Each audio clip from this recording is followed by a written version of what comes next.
Hello everybody and welcome. In this video I'm going to show you how to enable or disable auto pause music for your earbuds ANKER Liberty 3 Pro.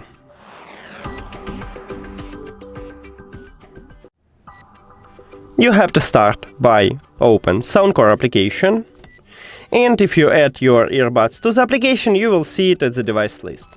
Tap on it and then scroll down. Go to More Settings. And right here in the second line we have wearing detection. That's actually all what we need. If you have empty background at this slider near to it, it means that it's disabled. And to enable, just click at the slider. And now when you listen to music and remove your earbuds, this music or movie or video will be paused.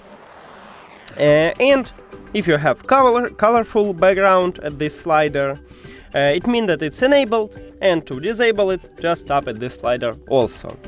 That's it.